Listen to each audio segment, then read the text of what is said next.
आज का प्रसंग धनतेरस से संबंधित है। आप सभी लोग प्रसंग को बड़े ध्यान से और अंत तक जरूर सुनना। जय राधा रानी की। 5 दिनों तक चलने वाले दीपावली के महापर्व में धनतेरस का त्योहार सबसे पहले दिन मनाया जाता है और हिंदू पौराणिक मान्यता के अनुसार धनतेरस की तिथि पर भगवान धन्वंतरी का जन्म हुआ था। भगवान धन्वंतरी को आयुर्वेद और अच्छी सेहत के देवता के रूप में पूजा जाता है। दिवाली पर धनतेरस के दिन भगवान धन्वंतरी की पूजा करने से जीवन में सुख समृद्धि ऐश्वर्य और अच्छी सेहत का आशीर्वाद प्राप्त होता है। साथ ही इस दिन खरीदारी करना भी बहुत शुभ माना जाता है। धनतेरस के दिन हर तरह के शुभ कार्य प्रारंभ किए जा सकते हैं। इस दिन विशेष रूप से सोना और चांदी के आभूषण, नए बर्तन आदि खरीदे जाते हैं। धनतेरस के दिन इस प्रकार की विशेष चीजें खरीदने पर माँ लक्ष्मी जी का आशीर्वाद मिलता है। ऐसी मान्यता है कि धनतेरस के दिन हम जिस भी वस्तु की खरीदारी करके लाते हैं उसमें 13 गुना की वृद्धि होती है। इसलिए आपको ध्यान रखना है कि कोई भी ऐसी गलती ना करे, ऐसी वस्तु खरीद कर ना लाए जिससे कि अशुभता आ जाए। तो धनतेरस के दिन ये चीज कौन सी है, खासकर हम आज के प्रवचन में आपको बताएंगे कि आपको इन 13 विशेष चीजों में से आपको कुछ ना कुछ वस्तुएं खरीदनी ही चाहिए। अगर आप इन सभी 13 वस्तुएं ना खरीद पाए तो इनमें से जो भी आपके सामर्थ्य हो वह वस्तु आप घर पर खरीद कर ला सकते हैं। धनतेरस के दिन माँ लक्ष्मी जी, कुबेर देवता और धन्वंतरी भगवान की पूजा करने से घर हमेशा धन धान्य सुख सुविधा और वैभव से भरा रहता है। धनतेरस के दिन जो लोग सोने चांदी से बने हुए आभूषण या सोना चांदी ना खरीद पाए उन्हें भी इस दिन कुछ चीज अवश्य ही खरीदनी चाहिए। सबसे पहली वस्तु है नई झाड़ू।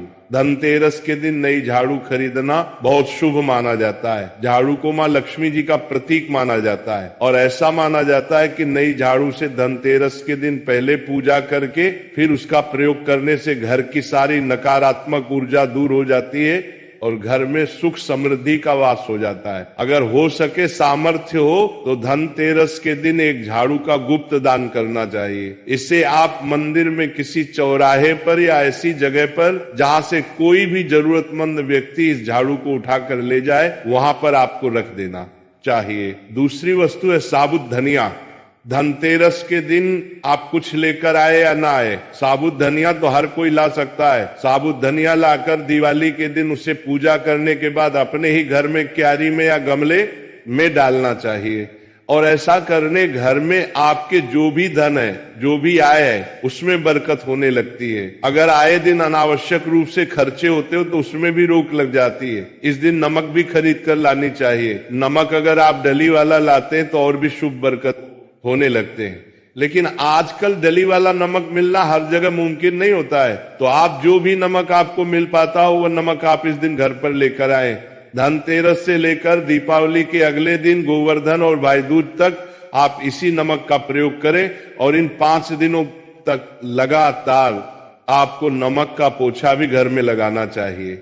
ऐसा करने से एक तो दरिद्रता दूर हो जाती है और घर से नकारात्मक ऊर्जा भी दूर हो जाती है। चौथी वस्तु जो आपको घर पर लानी चाहिए वह है गोमती चक्र। कहते हैं कि जिस घर में गोमती चक्र होता है वहां सुख, सौभाग्य और समृद्धि की वृद्धि होती है। गोमती चक्र घर पर रखने से वास्तु दोष भी दूर हो जाता है और अगर घर परिवार में किसी भी सदस्य में आत्मविश्वास की कमी हो तो धनतेरस के दिन गोमती चक्र लाकर उनके हाथ से पूजा करवाकर फिर बाद में आपको इन गोमती चक्र को अपने मंदिर में या फिर धन रखने के स्थान पर आपको रख देना चाहिए। ऐसा करने से जो भी संबंधित परेशानी है वह दूर हो जाती है। आपको ये सारी वस्तुएं मार्केट में पूजा वाली दुकान में बहुत आसानी से मिल जाएंगी। 5वीं वास्तु है कौड़ियां। कौड़ियां आपको सफेद, भूरी, पीली, चितकबरी मिल जाएंगी, लेकिन आपको 2 कौड़ी लानी है। वो या तो सफेद लेकर आए या फिर पीले रंग की कौड़ियां लेकर आए। कहते जिस घर में कौड़ियां होती हैं वहां पर माँ लक्ष्मी जी हमेशा वास करती है। कौड़ियां मां लक्ष्मी जी को आकर्षित करती है। इसलिए आज के दिन आप 5, 7, 11 या 13 कौड़ियां लाके आप चाहे तो धनतेरस की शाम को या फिर दीपावली की रात को इनकी पूजा करके रोली अक्षत कुमकुम अर्पित करके फिर एक लाल कपड़े में बांधकर आपको अपने घर में जहां पर भी आप धन रखते हैं वहां रख देना चाहिए। हर साल आप इन्हीं पुरानी कौड़ियों की पूजा कर सकते हैं। हर साल आपको कौड़ियां खरीदने की आवश्यकता नहीं है। यदि आप नई कौड़ियां खरीदना ही चाहते हैं तो पुरानी कौड़ियों को आप जल में प्रवाहित कर दें। छठी वस्तु है श्री यंत्र। श्री यंत्र खरीदते समय देख लीजिएगा कि उस पर सभी चिन्ह, सभी जो भी निशान होते हैं वह अच्छे से अंकित होने चाहिए। श्री यंत्र जिस घर में होता है, नियमित रूप से श्री यंत्र की पूजा जिस घर में होती है वहां पर भी कभी धन का अभाव नहीं रहता।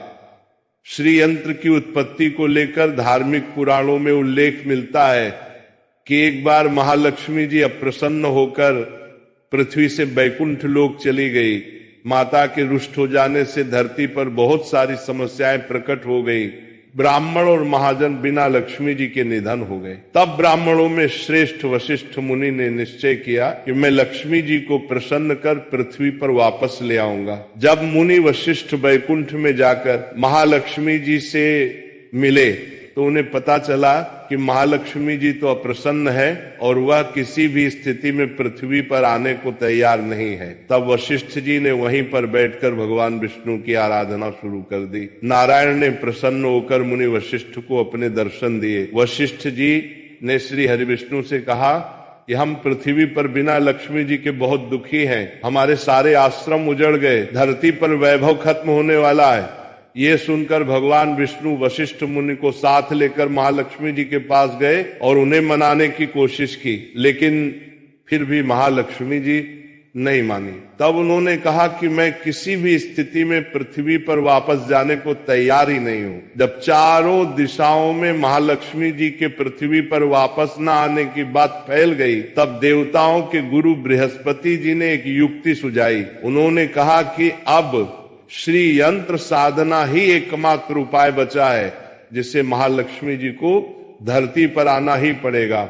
गुरु बृहस्पति जी के निर्देशों से श्री हरि ने धातु पर श्री यंत्र का निर्माण किया और उसे मंत्र सिद्ध प्राण प्रतिष्ठा युक्त करते हुए दीपावली के 2 दिन पूर्व धन त्रयोदशी को श्री यंत्र पर स्थापित करके विधि विधान से उसका पूजन किया। पूजन समाप्त होते होते माता लक्ष्मी जी को वहां आना ही पड़ा और वे बोली कि मैं किसी भी स्थिति में यहाँ आने के लिए तैयार नहीं थी, ये मेरा प्रण था, परंतु बृहस्पति जी की युक्ति से मुझे आना ही पड़ा। श्री यंत्र मेरा आधार है और इसी में मेरी आत्मा भी बसती है।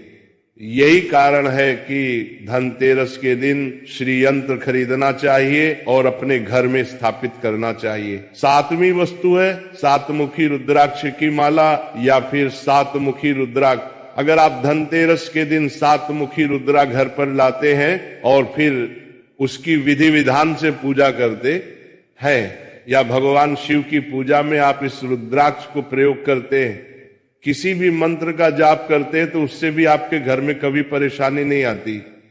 किसी प्रकार का कोई अकाल मृत्यु का भय नहीं रहता, क्योंकि दीपावली दीपों का त्योहार होता है और इस दिन अपने घर में अपने सामर्थ्य के अनुसार दीपक जलाए जाते हैं। धनतेरस के दिन भी दीप जलाने चाहिए।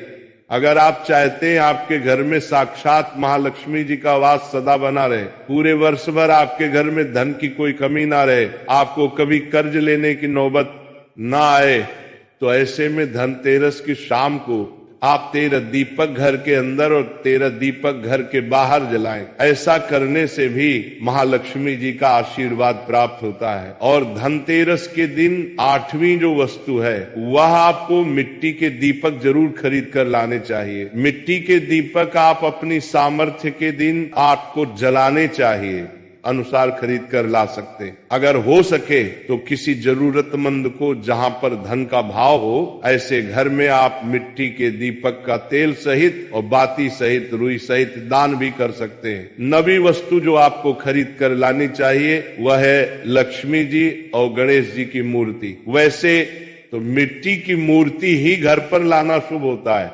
लेकिन यदि आप मिट्टी की मूर्ति लाना चाहे तो धातु की मूर्ति, जैसे कि आप चांदी की, सोने की या पीतल की मूर्ति भी घर पर ला सकते हैं। अगर आपके पास पहले से ही मूर्तियां हैं तो आप जरूरी नहीं है कि हर दीपावली पर मूर्ति खरीदें। धातु की मूर्ति यदि है तो हर साल आप मूर्ति न खरीदें, लेकिन मिट्टी की मूर्ति है तो उनका विसर्जन कर आपको धनतेरस के दिन नई मूर्तियां लाकर उनकी पूजा विधि विधान से करनी चाहिए। धनतेरस के दिन खरीदी गई नई मूर्तियों की पूजा आपको दीपावली की शाम को करनी चाहिए। धनतेरस के दिन आप भगवान गणेश और माँ लक्ष्मी जी की जो मूर्ति खरीदे, वह खरीदते समय ये ध्यान रखें कि दोनों मूर्ति अलग अलग होनी चाहिए और दोनों ही मूर्ति में भगवान गणेश और लक्ष्मी जी बैठी हुई मुद्रा में हो, खड़ी हुई मुद्रा में लाई गई। जो मूर्तियां होती हैं वह उग्र स्वभाव की और चंचल मानी जाती हैं। अगर आप खड़ी हुई मुद्रा वाली मूर्तियां लेकर आते हैं तो वैसे में धन का भाव आपके घर में लगातार बना रह सकता है। और आपको ध्यान रखना है कि जो मूर्तियां आप लेकर आए वह कहीं से भी खंडित ना हो, टूटी हुई ना हो। गणेश जी की प्रतिमा खरीदते समय ध्यान रखें कि उनकी जो सूंड है वो बाईं तरफ मुड़ी हुई हो और उनका वाहन मूषक भी उस मूर्ति में जरूर बना हो और भगवान गणेश के एक हाथ में लड्डू या मोदक भी होना चाहिए। और महालक्ष्मी जी की जो मूर्ति है वह कमल के फूल पर विराजित होनी चाहिए और उनके हाथ में सिक्के हो या फिर सिक्के गिरने वाली अवस्था में हो। ऐसी मूर्तियां घर पर लाना बहुत शुभ होता है। बहुत से लोग आज के दिन उल्लू पर विराजमान मूर्ति या फिर तस्वीर घर पर लेकर आते हैं, लेकिन आपको हाथी या फिर कमल के फूल पर विराजमान लक्ष्मी जी की मूर्ति या तस्वीर ही घर पर लानी चाहिए। कभी भी प्लास्टिक कॉफिन दो बनने वाले हैं, लेकिन मूर्ति या घर पर लानी चाहिए पेरिस, जिसे पोप कहते हैं। प्लास्टिक की मूर्तियां इस दिन नहीं खरीदनी चाहिए और ना ही पूजा में उनका प्रयोग करना चाहिए। आप केवल मिट्टी के या फिर धातु की मूर्ति ही लेकर आए। अष्ट धातु की मूर्ति भी आप ला सकते हैं। धनतेरस के दिन आपको जो 10वीं वस्तु खरीदनी चाहिए वह कुबेर यंत्र वो आप केवल मिट्टी के धातु की मूर्ति ही लेकर आए। यंत्र जिस घर में होता है वहां पर धन के देवता कुबेर का वास होता है। साथ ही माँ लक्ष्मी जी भी वहां पर वास करती हैं। आपको उत्तर दिशा में धन कुबेर यंत्र की स्थापना करनी चाहिए।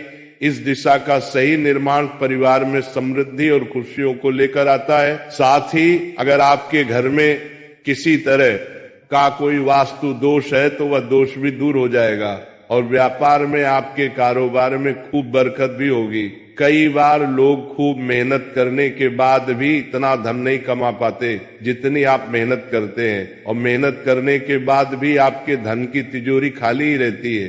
तो उसे पूरा साल भरा रखने के लिए आपको धनतेरस के दिन और दिवाली के दिन कुबेर यंत्र की विधि विधान से पूजा भी करनी चाहिए। कुबेर देवता के मंत्र ओम यक्षराज विद्महे धीमहि तन्नो कुबेर प्रचोदयात का कम से कम 1 माला या 51 बार जाप करना चाहिए।